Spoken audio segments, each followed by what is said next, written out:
Hi friends, ടെക്സോണിൻ്റെ മറ്റൊരു വീഡിയോയിലേക്ക് സ്വാഗതം. കഴിഞ്ഞ വീഡിയോയിൽ നമ്മൾ പറഞ്ഞിരുന്നു ഈ ഒരു ആംപ്ലിഫയർ 5.1 ആംപ്ലിഫയർ ഒന്ന് അപ്ഗ്രേഡ് ചെയ്യാൻ പോവാണ്. അതായത് ഇതിൽ ചെറിയ മാറ്റങ്ങളൊക്കെ വരുത്താൻ പോവാണ്.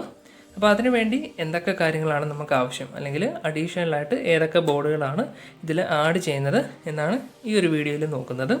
വീഡിയോയിലേക്ക് പോകാം. അതിനു മുമ്പ് നിങ്ങൾ ഈ ചാനൽ ആദ്യമായിട്ടാണ് കാണുന്നതെങ്കിൽ ഇപ്പോൾ തന്നെ സബ്സ്ക്രൈബ് ചെയ്യുക. തൊട്ടടുത്ത് കാണുന്ന ബെൽ ബട്ടൺ ഒന്ന് ക്ലിക്ക് ചെയ്ത് നോട്ടിഫിക്കേഷൻ ഇനേബിൾ ആക്കി ഇടുക.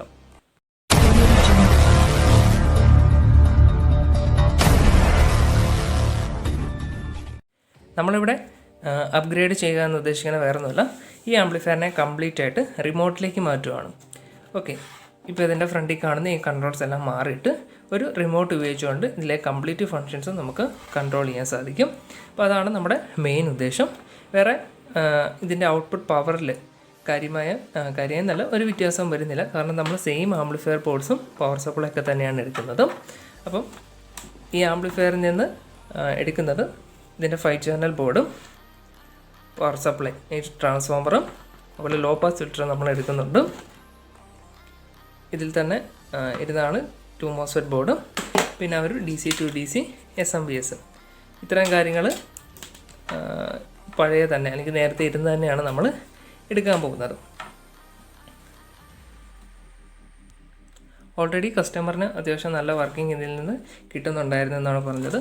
അതുകൊണ്ട് തന്നെ പവറിൽ നമ്മൾ മാറ്റമൊന്നും വരുത്തുന്നില്ല. സെയിം ബോർഡും സെയിം പവർ സപ്ലൈയൊക്കെ തന്നെയാണ് യൂസ് ചെയ്യുന്നത്. പുതിയതായിട്ട് നമ്മൾ ആഡ് ചെയ്യുന്ന കാര്യങ്ങളാണ് നിങ്ങളിവിടെ കാണുന്നത്. അതിലാദ്യം തന്നെ റിമോട്ട് കിറ്റ്. ഇത് സൗണ്ട്ട്രോൺ ബ്രാൻഡിൻ്റെ 5.1 റിമോട്ട് കിറ്റാണ്. നമ്മൾ ഓൾറെഡി റിവ്യൂ ചെയ്തതാണ്. കാണാത്തവർക്ക് വേണ്ടി വീഡിയോ ലിങ്ക് ഡിസ്ക്രിപ്ഷൻ ബോക്സിൽ കൊടുത്തേക്കാം. ബേസിക് കിറ്റാണ്. ഡോൾബി DTS ഒന്നും ഇതിൽ സപ്പോർട്ടറല്ല. അപ്പം നമ്മൾ നേരത്തെ കാണിച്ച ഒരു ചെറിയ ക്യാബിനിൽ ഇത് വെക്കാനുള്ളൊരു സ്പേസ് ഇല്ല. അതുകൊണ്ട് തന്നെ പുതിയൊരു ക്യാബിൻ നമ്മൾ വാങ്ങിയിട്ടുണ്ട്. ഇത് 19 mm ഹൈറ്റ് വരുന്ന മീഡിയം സൈസ് ക്യാബിനാണ്. ഓക്കെ, അതുപോലെ ഫ്രണ്ട് ഡയൽ അക്രിലിക്കിൽ ചെയ്തെടുത്ത നല്ലൊരു ഫ്രണ്ട് ഡയലും വാങ്ങിയിട്ടുണ്ട്. ഇതിലിപ്പം മാസ്റ്റർ വോളിയം അതുപോലെ സബിൻ്റെ വോളിയം വെക്കാനുള്ള 2 കൺട്രോളാണ്. ഇവിടെ എൻകോഡർ അതുപോലെ സബിൻ്റെ വോളിയം അതുപോലെ ഓൺ ഓഫ് സ്വിച്ച്, പിന്നെ USB പാനൽ നമ്മൾ വെച്ചിട്ടുണ്ട്. അത് പകാരിയ ബ്രാൻഡിൻ്റെ നല്ലൊരു USB പാനലാണ്. അതുപോലെ DTS ഡോൾബി ഒന്നും ഇതിൽ സപ്പോർട്ടറല്ല, അത് ആ ഡിസൈൻ്റെ ഭാഗമായിട്ട് അവിടെ വന്നതേ ഉള്ളൂ. അതുപോലെ പയനിയർ എന്നുള്ളതും കാര്യമാക്കണ്ട, പയനിയറുമായിട്ട് ഇതിന് യാതൊരു ബന്ധമില്ല. അത് നമുക്ക് ഓർഡർ തന്ന അല്ലെങ്കിൽ ഈ ഒരു ആംപ്ലിഫയറിൻ്റെ ഓണറിന് കസ്റ്റമറിനും അതറിയാം. ഓക്കെ, ഡിസൈൻ്റെ ഇതായിട്ട് കൊടുത്തിട്ടുണ്ടെന്നേ ഉള്ളൂ.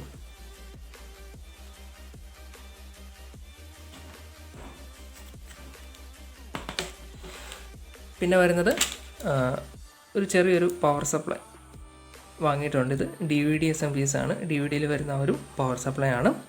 നമ്മൾ നേരത്തെ പറഞ്ഞ പോലെ ചെറിയ ആംപ്ലിഫയർ ഓൾറെഡി വന്നിരുന്നത് 12012 5 ആംപിയറിൻ്റെ ഒരു ട്രാൻസ്ഫോമറും പിന്നെ ഒരു DC to DC 12 to 27027 SMPS ആണ്. അപ്പം അതിൽ നിന്ന് നമുക്ക് 12 വോൾട്ട് സപ്ലൈ എടുക്കാൻ കഴിയില്ല. അതായത് റിമോട്ട് കിറ്റിനും കൂളിംഗ് ഫാനിനും 12 വോൾട്ട് വേണം. അപ്പോൾ അതിനുവേണ്ടി നമ്മൾ സെപ്പറേറ്റ് ഒരു SMPS ആണ് ഇവിടെ വാങ്ങിയിരിക്കുന്നത്. ഇതിൽ 12 വോൾട്ടിൻ്റെ 2 സപ്ലൈ വരുന്നുണ്ട്. ഇവിടെ ആയിട്ട് നിങ്ങൾക്ക് കാണാം.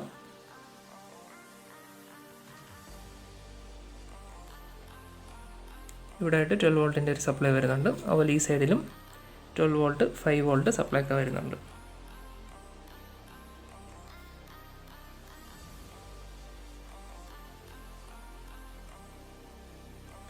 ഓക്കെ,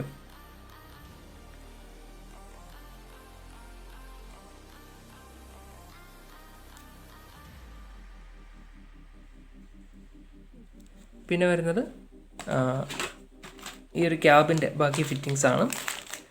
സ്ക്രൂ കിറ്റ് വരുന്നുണ്ട്, കൂളിംഗ് ഫാന്,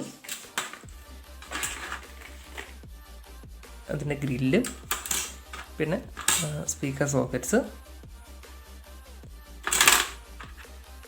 ഫ്യൂസ്, പിന്നെ ബാക്കി ഷീൽഡ് വയറ്, അതുപോലെ സ്പീക്കറിൻ്റെ ഔട്ട്പുട്ടൊക്കെ എടുക്കാൻ വേണ്ടി റിബൺ വയർ, സ്ലീവ്, അങ്ങനെ വളരെ കുറച്ച് കാര്യങ്ങളേ ഉള്ളൂ. കാരണം നമ്മൾ അപ്ഡേറ്റ് ചെയ്യുകയാണ്. ബാക്കി കാര്യങ്ങളൊക്കെ പഴയ ആംപ്ലിഫയറിൽ നിന്നാണ് എടുക്കുന്നത്.